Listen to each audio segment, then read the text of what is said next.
저는 이제 문자라면 뭐든지 좀 다 능숙하게 좀 다루었으면 좋겠다라는 욕심을 가지고 있는 사람입니다.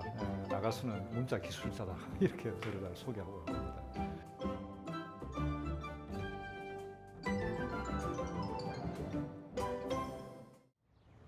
동국대학교에서 이제 여러 역사 자료를 연구를 하고 번역하고 그걸 가지고 논문을 쓰고 그다음 또 때로는 이제 시도 써보기도 하고 그리고 이제 오늘 붓글씨를 쓰는 모든 그냥 문자를 가지고는 뭐 모든 걸 다 해보고 싶어 하는데 어쩌다가 이제 유튜브를 보면 서예에 관한 이 컨텐츠들이 굉장히 많은 것을 볼 수가 있습니다. 그래서 이게 유행이구나 이 시대.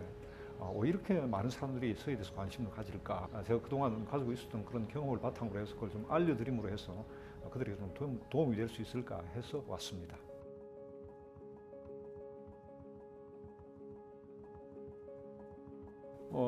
예쁘게 쓰고 싶지 않은 사람이 누가 있겠습니까? 예쁘게 써야죠. 근데 문제는 무엇이 예쁜 것인가에 대해서는 생각이 다 다를 수가 있거든요. 이기적 유전자라는 책을 쓴 리처드 도킨스라는 사람이 이 미에 대해서 아름다움에 대해서 정의를 해놓은 게 있습니다. 태평양에 자라는 벌레잡이 통풀이라고 하는 게 굉장히 예쁘게 생겼단 말이에요. 그러니까 모양이.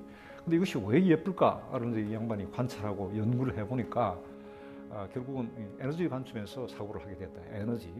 이 우주에는 에너지로 가득 차 있는데 그런데 이 에너지가 한정되어 있단 말이죠. 아름다움은 다른 게 아니고 에너지를 얼마나 효율적으로 쓰느냐. 근데 이거를 이제 수의 미학에다가 대입을 하면 어떻게 되느냐면 이렇게 되는 거죠. 수의라는 게 보면 줄을 긋는 작업들 아닙니까? 이 선으로 다들 이루어져 있죠.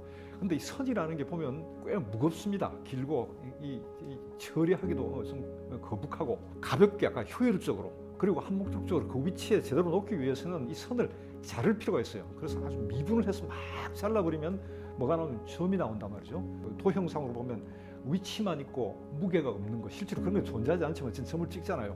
근데 그 위치는 어느 방향으로 가야 할 것인가 방향을 정해야 하기 때문에 단순히 점이 아니고 점에 꼭지를 하나 붙인 것 쉼표가 됩니다. 점 찍고 꼭지 붙인 쉼표 같은 거 이런 걸로 분해할 필요가 있다. 그러면 이게 가장 아까 효율적이고 그리고 어느 위치에 가는 그 방향까지를 이제 지시해 줄 수 있는 그런 게 되는데 이것들을 어떻게 끈으로 이어 나가느냐는 거죠. 그것이 이제 아름다운 것이 된다.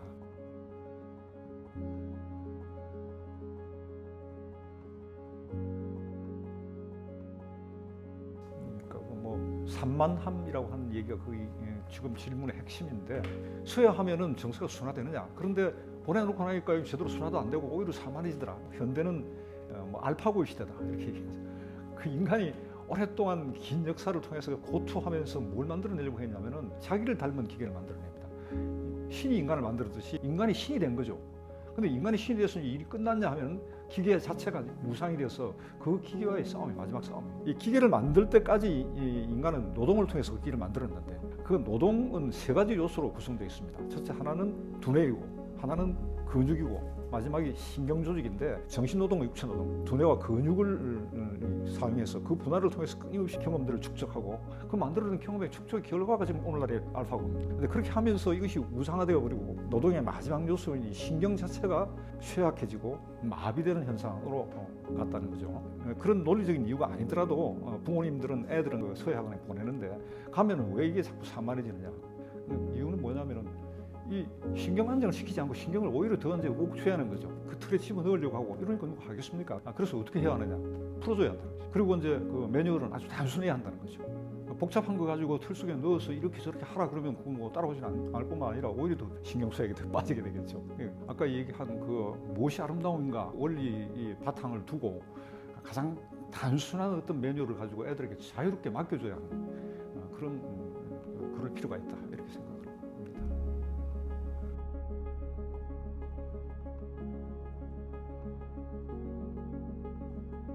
캘리그라피가 유행인데 유행만 이렇게 예쁘게 그냥 꾸미려고 한다라고 되면 이게 문제가 있는 거죠. 자연스럽지도 못하고. 서예 학원에 가면은 제일 먼저 가르치는 게 뭐냐면은 줄긋기예요. 줄긋기라는 건 줄을 그냥 쭉 긋는다는 게 아니고 에너지를 효율적으로 쓰는 방식, 쉼표의 방식. 이 쉬는 것 속에서 힘이 나옵니다.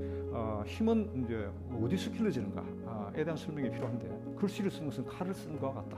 그래서 북과 칼은 같은 것이다.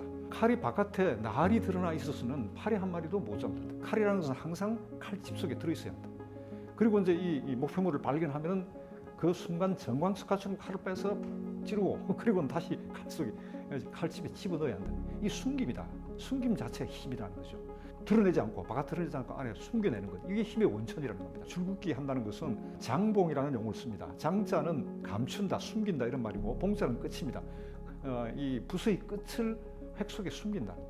그러니까 숨기는 훈련을 하는 거예요. 숨겨야 쉬는 거고 쉬어야 힘이 생기고 그 줄긋기를 뜯어내면 앞에 힘을 줘서 여기 뜯어내면 이게 이 쉼표가 됩니다. 중간을 빼버리고 뒤에 끝에 가져가면 또 쉼표가 되는 거죠. 그래서 줄을 쭉 그어 놓으면 처음에 시작이 쉼표로 시작해서 끝이 쉼표로 끝나요. 결국은 이 끝을 숨기게 되면 자동적으로 쉼표가 만들어진다. 결국 숨기는 훈련입니다. 그래서 저는 그렇게 주장을 하는 거죠.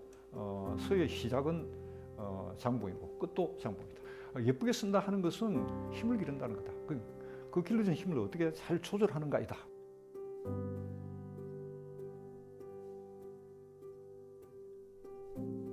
유명한 사람의 유명세를 따라다녀서는 안 되겠죠. 어떤 자연 환경에서 어떤 인문 환경을 가지고 어떤 역사적 배경 하에서 그런 개성, 돌, 구름, 바람 모두가 다 그렇고 어떤 개인이 인간도 마찬가지고 다 그런데 그들이 그런 환경 속에서 그런 개성을 갖게 된 것이 무엇인가? 그것이 그런 힘으로 어떤 힘으로 드러나는가? 그분들의 글씨를 보고 따라 외우고 그걸 찾아내고 이렇게 하는 것이 그게 뭐 유명하기 때문에 따라간다 이런 건 아니지 않겠습니까? 그 지역성, 개성 이런 것들을 익히는 또 하나의 요소가 될 수 있다 이렇게 생각합니다.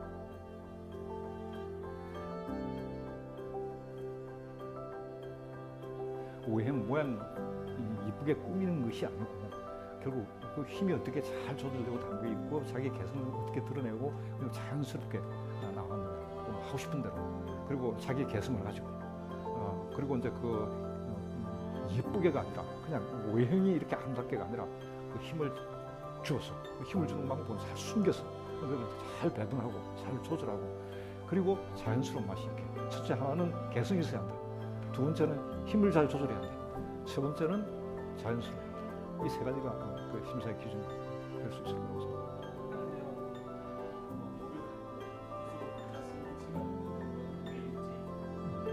우리를 닮은 기계인 알파고를 만들어내면서 끊임없이 압박받아온 인간의 신경, 쇠약해져온 신경, 그리고 마비 상태에 빠져있는 신경 자체를 회복하는 것. 이것이 오늘날 인류가 남겨놓은 마지막 대결, 싸움이란 말이죠.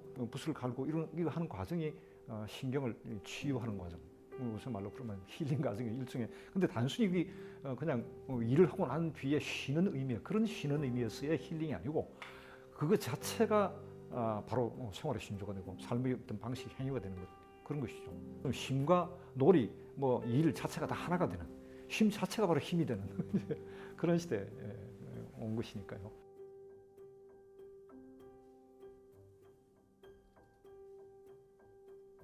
눈을 높여라, 눈을. 그게 안고수비하단 말을 하세요. 눈은 높고 손은 낮다. 그래도 좋다. 어쨌든 눈이 높아야 된다. 눈이 높지 않고 손 못 따라간다. 그래서 끊임없이 훈련을 하게 하고 그리고 이제 일정한 양이 차고 난 다음에 그러고 난 다음에 이제 어느 순간에 보고는 그때 이제 가르쳐 주지. 그 전에 이래라 저래라 절대 안 하지. 산수대우라고 산과 물은 아주 좋은 친구이다라는 뜻이죠. 장봉 훈련을 하기 아주 좋은 글씨예요. 간단하기라고.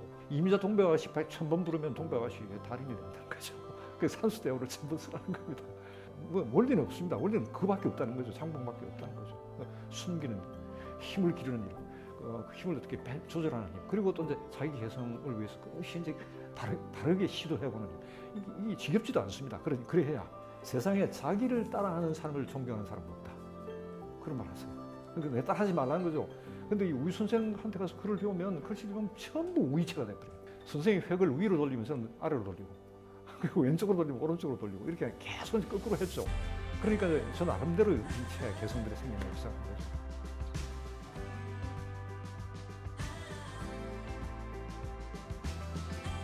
그렇죠. 옛날부터 해오던 거니까 전통이죠. 전통인 건 틀림없는데 이 시대가 신경회복의 시대, 신경의 시대, 신경산업의 시대, 양자산업의 시대. 이 시대에 이제 신경회복을 위한 도구로서 서예나 바둑이나 기타, 걷기 등이 새롭게 주목을 받고 있으니까 그건 단순히 과거의 그 전통이고 뭐 이렇게 얘기할 수만 없지 않겠습니까? 오늘날을 사는 우리의 일이고 그리고 미래의 일이기도 하고 그래서 전통이자 미래이다 이렇게 얘기할 수 있을 것 같습니다. 자기가 자유롭게 위해서 하고 싶은 대로 그러면서 이제 힘을 조절하는 법을 생각해가면서 그리고 이제 정말 자연스럽게 이 글을 써 나가는 이건 이제 단순히 서의 문제가 아니고 앞으로 우리가 살아가는 삶의 그 어떤 행위와 직접적으로 관련도 있고 삶의 지표 이런 거라고 할까요? 꼭 그 서예를 글씨를 쓰는 붓글씨를 쓰는 그런 것이 아니고 일상생활을 해 나가는 데 있어서도 그 원칙은 적용되리라고 생각이 됩니다.